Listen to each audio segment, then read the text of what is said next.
अदालती इस्लाहात bill parliament के मुश्तरका इजलास में मंजूर। Supreme court practice and procedure bill 2023 वजीर कानून आजम नज़ीर तारड़ ने पेश किया। मुश्तरका इजलास में बिल की इस्तक़बाल मंजूरी दी गई। ऐवान ने शज़ा फातिमा की 2 तरामीम की मंजूरी भी दी। बिल दोबारा सदर को भेजा जाएगा। सदर ने दस्तखत ना किए तो फिर भी बिल 10 दिन में खुद ब खुद कानून की शक्ल इख्तियार कर लेगा। मुश्तरका इजलास में PTI अरकान का शदीद एहतजाज। स्पीकर डाइस का घेराव किया, एजेंडे की कॉपियां फाड़ दी। PTI अरकान इलेक्शन कराओ मुल्क बचाओ के नारे लगाते रहे।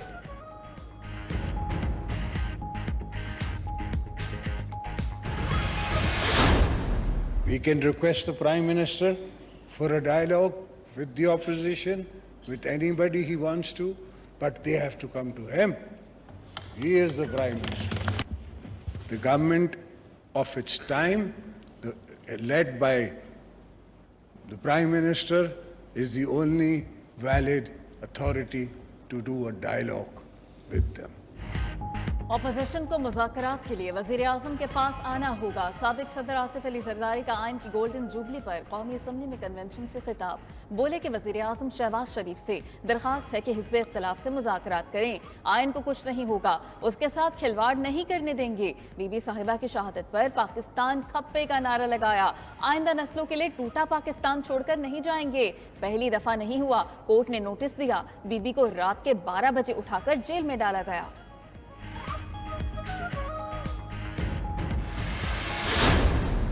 पचास साल गुजरने के बावजूद 1973 के आइन में मुख्तलिफ औकात में जो तरमीम की गई, ख़ास तौर पर डिक्टेटरशिप के ज़माने में जनाब स्पीकर, और उसके बावजूद भी ये आइन आज भी जिंदा सलामत है। इक़्तिदार संभाला तो हालात की संगीनी का अंदाज़ा नहीं था। वज़ीर आज़म शहबाज शरीफ का आइन की गोल्डन जुबली पर कन्वेंशन से खिताब। कहा कि लोग समझते थे कि मखलूत हुकूमत 1 माह भी नहीं चलेगी। आईने पाकिस्तान तारीखी कारनामा है। 1973 के बाद मुख्तलिफ औकात में तरमीम की गई, लेकिन आइन आज भी जिंदा सलामत है। कन्वेंशन में 10 अप्रैल कौमी योम दस्तूर के तौर पर मनाने की करारदाद मंजूर। आइन की तैयारी में अहम किरदार अदा करने वालों को खिराज तहसीन पेश। आइन को मुअत्तल और मस्ख करने वालों की मजम्मत की गई। कौमी निसाब में आइन को शामिल करने से मुताल्लिक करारदाद भी मंजूर। सुप्रीम कोर्ट आइन के साथ खड़ी है। जस्टिस काजी फाइज ईसा का आइन की गोल्डन जुबली पर कौमी असम्बली में कन्वेंशन से खिताब। कहा, आइन हमारी और पाकिस्तान की पहचान है। इसकी अहमियत को पहचानना और उस पर अमल करना होगा। पार्लियामान और ब्यूरोक्रेसी का मकसद लोगों की खिदमत होना चाहिए। बहुत सी सियासी बातें हुई, उनसे इत्तफाक नहीं करते। गलतियों और कोताहियों से सीख कर ही आगे बढ़ा जा सकता है। कानून बनाना पार्लियामेंट का और उसके मुताबिक फैसले करना अदालत का काम है। आइन के 50 साल मुकम्मल होने पर कन्वेंशन के लिए साबिक वजीर आजम और तमाम जजों को भी दावत दी गई थी। हमने ये भी देखा कि लोगों की करोड़ों की जायदादें जो हैं, उनके फैसले 184(3) में कर दिए गए, और ये बारहा मुतालबा आया कि इसमें अपील का राइट होना चाहिए। ये बेनिफिशियल लेजिस्लेशन है जो किसी एक शख्स को, 2 को नहीं, ये उन एग्रीव्ड लोगों को एक लीगल रेमेडी है। फैसला फिर सुप्रीम कोर्ट ने करना है, किसी और ने नहीं करना। वज़ीर कानून आज़म नज़ीर तारड़ ने कहा कि जो अरकान सीढ़ी पर बैठकर जो एहतजाज कर रहे हैं वो अपनी कम इल्मी का सबूत दे रहे हैं। सदर ने जो एतराज़ किए वो पार्लियामान के कानून साजी के इख्तियार पर सवाल उठाया। सदर एक सियासी जमात के कारकुन के बजाय सरबराह मुमलिकत के तौर पर किरदार अदा करें। सुप्रीम कोर्ट के रूल्स आमिर के दौर में बनाए गए थे। नए कानून के जरिए सुप्रीम कोर्ट के इख्तियारात कम नहीं कर रहे, बढ़ा रहे हैं। पहले जो काम के लिए चीफ जस्टिस कर रहे थे, अब वो 3 सीनियर तरीन जज करेंगे। फवाद चौधरी ने आइन की गोल्डन जुबली को आइन की बरसी करार दे दिया। अदालती इस्लाहात बिल को मुस्तरद भी कर दिया। रहनुमा PTI ने कहा कि हुकूमत ने सुप्रीम कोर्ट को बतौर इदारा ख़त्म करने की कोशिश की। पार्लियामान तब ताकतवर होती है जब अवाम उसके पीछे हो। लोटों के वोटों से कानून बनाना कोई अहमियत नहीं रखता। अवाम की ताकत सुप्रीम कोर्ट के पीछे है। ये बिल सिर्फ रद्दी की टोकरी में जाएगा। चौधरी परवेज इलाही ने कहा कि पीपल्स पार्टी आइन बनाने का दावा करती है तो इसे आइन तोड़ने की साजिश में शरीक नहीं होना चाहिए। 1 साल का सबक यही है कि शहबाज शरीफ और पाकिस्तान अब एक साथ नहीं चल सकते।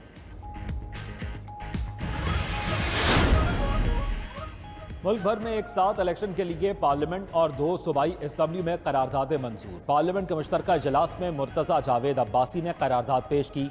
सेनेट के इजलास में भी मुल्क में एक साथ इंतखाबात कराने की करारदाद मंजूर की गई। ताहिर बजंजो ने ऐवान में करारदाद पेश की। पीटीआई अरकान का एहतजाज, ऐवान में शोर शराबा। जमात इस्लामी के मुश्ताक खान ने तमाम असम्बलियां तोड़कर फौरी इलेक्शन कराने का मुतालबा किया। सिंध असम्बली और बलूचिस्तान असम्बली ने भी एक साथ इंतखाबात की करारदादें मंजूर कर ली।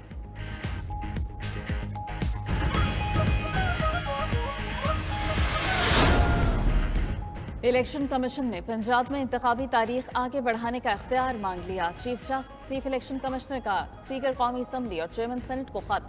इलेक्शन एक्ट के सेक्शन 57(1) और 58 में तरमीम तजवीज़। इलेक्शन कमीशन ने मौक़िफ़ इख्तियार किया कि अदालत के 1 मार्च और 4 अप्रैल के फैसलों से तनाज़ात ने जन्म लिया। शफाफ इंतखाबात के लिए कुछ बुनियादी शराइत का पूरा होना ज़रूरी है। इलेक्शन एक्ट में तरमीम पार्लियामेंट के सामने मंजूरी के लिए पेश की जाएँ।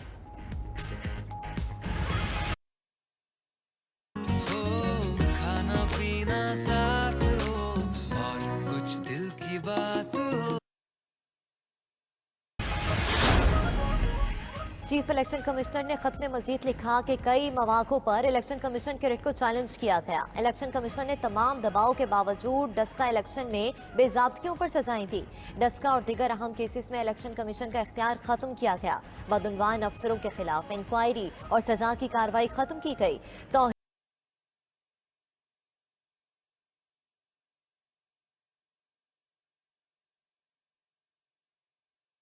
कार्रवाई पर भी बार बार हुक्म इम्तनाई दिए गए। ब्यूरोक्रेसी को पैगाम दिया गया कि बदउनवानी करेंगे तो इलेक्शन कमीशन कुछ नहीं बिगाड़ सकता। इलेक्शन कमीशन को मुख्तलिफ ऑर्डर्स के जरिए कमजोर किया गया। शफाफ इंतखाबात के लिए जो इख्तियार इलेक्शन कमीशन को था वो खत्म किया गया। इलेक्शन अखराजात बिल कौमी असम्बली में पेश। स्पीकर ने कायमा कमेटी के सपुर्द कर दिया। 5 शिकों पर मबनी बिल कायमा कमेटी बराए खजाना में जेर बहस आएगा। केपी और पंजाब में इलेक्शन कमीशन को अखराजात की अदायगी विफाक फंड के तहत लाजमी अखराजात की मद में होगी। कौमी असम्बली बलूचिस्तान और सिंध असम्बली के बगैर पंजाब और केपी में आम इंतखाबात के बाद ये कानून खत्म हो जाएगा। सुप्रीम कोर्ट ने 21 अरब रुपए जारी करने का हुक्म दिया। विफाकी काबीना ने इलेक्शन अखराजात बिल पार्लियामेंट भेजने की मंजूरी दी थी।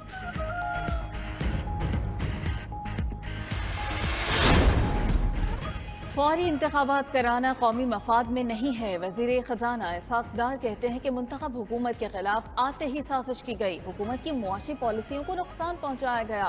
पीटीआई मुल्क दुश्मनी पर उतर आई। पूरी कोशिश कर रही है कि मुल्क दिवालिया हो जाए। सिलेक्टेड हुकूमत को निकाला गया तो तबाहशुदा मईशत मिली। IMF के साथ स्टाफ लेवल मुआहिदा जल्द मुकम्मल होने की उम्मीद है। वज़ीर ख़जाना की ज़ेर सदारत ECC इजलास भी हुआ। इलेक्शन के लिए फंड्स की फराहमी एजेंडे में शामिल नहीं थी।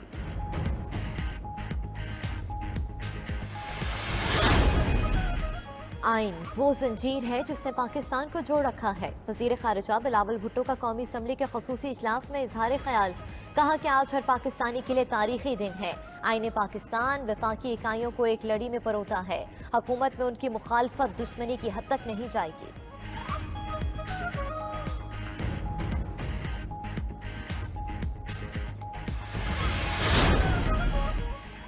मुल्क में मरदमशुमारी की तारीख में दूसरी मरतबा तौसी कर दी गई। इदारा शुमारियात के मुताबिक मरदमशुमारी का अमल अब 15 अप्रैल तक जारी रहेगा। हुकूमत ने इत्तेहादी जमातों के तहफ़्फ़ुज़ात पर मरदमशुमारी में पहले भी 10 अप्रैल तक तौसी की थी।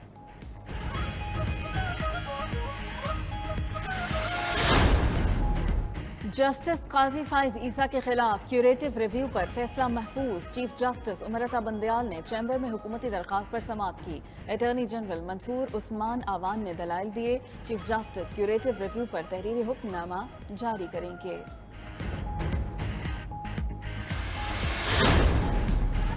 चीफ जस्टिस उमरता बंदयाल समेत 4 जजेस के खिलाफ सुप्रीम जुडिशल काउंसिल में शिकायत दायर। जस्टिस मुनीब अख्तर, जस्टिस एजाजुल एहसन और जस्टिस मुजाहिर अली अकबर नकवी शामिल।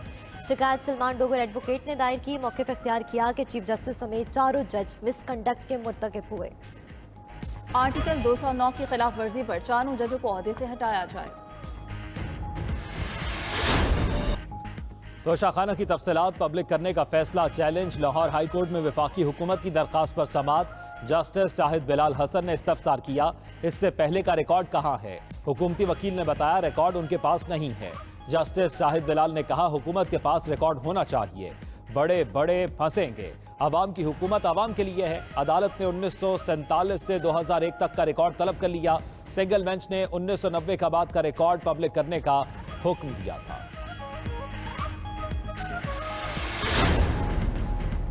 तहरीक इंसाफ का खैबर पख्तूनख्वा में इलेक्शन से मुतल्लिक दरख्वास्त वापस लेने का फैसला। दरख्वास्त वापस लेने के लिए सुप्रीम कोर्ट के रजिस्ट्रार ऑफिस को तहरीरी तौर पर आगाह किया जाएगा।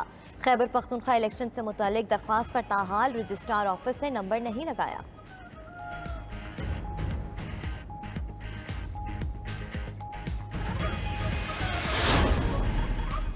मुस्लिम लीग नून की चीफ ऑर्गेनाइजर मरियम नवाज की उम्रा की अदायगी के लिए आज रवानगी। मरियम नवाज रमजानुल मुबारक का आखिरी अशरा सऊदी अरब में गुजारेंगी। साबिक वजीर आजम मियां नवाज शरीफ भी रमजानुल मुबारक के आखिरी 10 रोज सऊदी अरब में रहेंगे।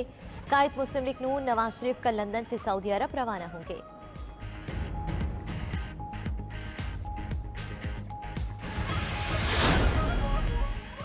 रुपए के मुकाबले में अमरीकी डॉलर की कीमत में मजीद इजाफा। इंटरबैंक में डॉलर 2 रुपये 44 पैसे महंगा, कीमत 287 रुपये 9 पैसे पर बंद। ओपन मार्केट में डॉलर 1.5 रुपया महंगा 293 रुपये का हो गया। सोने की कीमत में 3100 रुपये इजाफा 2,17,700 रुपये फी तोला हो गई। स्टॉक एक्सचेंज में मंदी, इंडेक्स में 213 पॉइंट्स की कमी 39,835 पर बंद हुआ।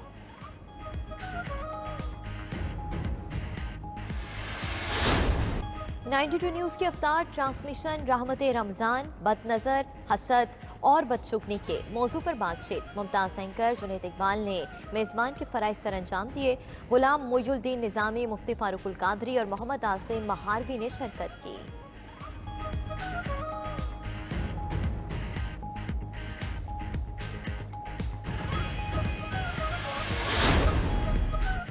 रमज़ान के मुक़द्दस महीने में मस्जिदुल हराम में अचानक बारिश, मौसम इंतहाई खुशगवार, फ़ज़ा अल्लाह के जिक्र से गूंज उठी। दिल को छू लेने वाले मनासिर की वीडियो सोशल मीडिया पर वायरल। सऊदी महकमा मौसमियात के मुताबिक बारिशें मज़ीद 2 दिन तक जारी रहेंगी।